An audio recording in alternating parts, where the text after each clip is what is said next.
Every time that I DJ'd, weddings, there would always be some drama. The bride would change her song last minute. The father of the bride is not on speaking terms with the daughter for some reason. Someone's upset. Someone can't find a power cord. And I got used to just living under that stress maybe, and that's what kind of got me to a point where I was no longer super stressed. Yeah. Do you ever talk to yourself out loud to encourage yourself? Do you ever just say, do you ever do it? Because I do it all the time. Do you do this? I know sometimes, like, I guess for my tennis playing, I definitely like, come on, yes, come on. Definitely, I guess I do that. I don't think about it consciously, but I definitely think that just staying in the second, staying in that very moment is super important, and you're okay right now. You're okay right now. And even if I say this over and over and over again, even if it literally falls apart and it doesn't work out, it still works out. It's okay. So if your whole party, nobody comes to your party, it still works out. So even if it doesn't work out, it's still fine. So right now, it's just because this is what happens in my office. I feel like I'm being attacked by ninjas. Bad things are happening all day. Some days it just happens, and I feel like I'm fighting off the issues one at a time. Come on, bring on something else. Let's go. Right. And it's just, sometimes it happens. Is there anything what you'd say to the entrepreneur right now who's watching this, who maybe, as far as a practical level, if they're in the office right now, something bad happens. Internet went out. They couldn't get the call. Are you a fan of just dealing with one item at a time, staying in that moment? I think this is the thing.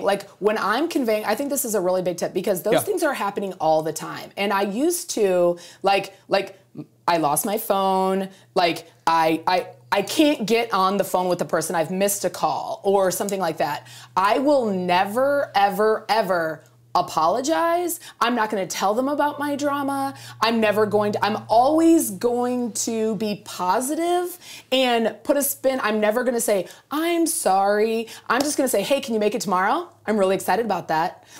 I'm never going to because I don't want the brand that I'm working with to be involved in this super drama that's helping, because that can be amplified. And every time you talk to somebody, you could literally potentially tell them that yeah, and today actually a nest of hornets came into the studio.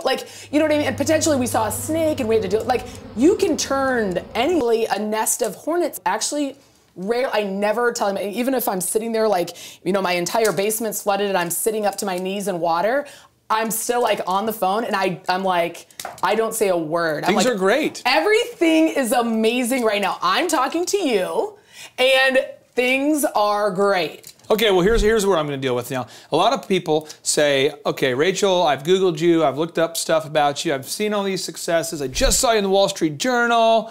Little name drop from me. I'm trying to update that bio, but we just saw you in the Wall Street Journal. I saw your products in Walmart. I mean, it's got to be luck. You just have luck. And so, but our main man, one of our founding fathers, Thomas Jefferson, he says, I'm a great believer in luck, and I find the harder I work, the more I have of it.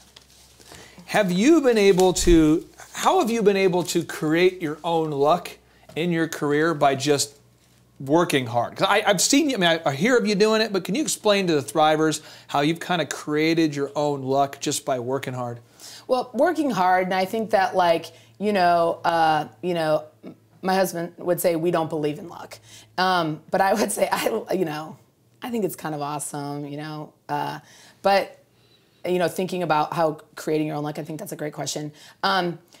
I would say that always staying positive and always making sure that the customer's always right and bending over backwards for that, and really making, doing favors. I do a lot of favors. I really believe in helping, supporting our community and independent publishers. I love if anybody emails me, literally anybody emails me, I try to get back, and I try to follow them on all their social channels. If they've asked me a question, I like to give I really try to give them the best advice I can and help them in any way. And even if that's a social share, or, they've come out with a new book, and I feel because I have been, helped out, the other influencers in our business, that when I have a product or project, they always helped me out too. And I think that's been, we always say that we are the trendsetters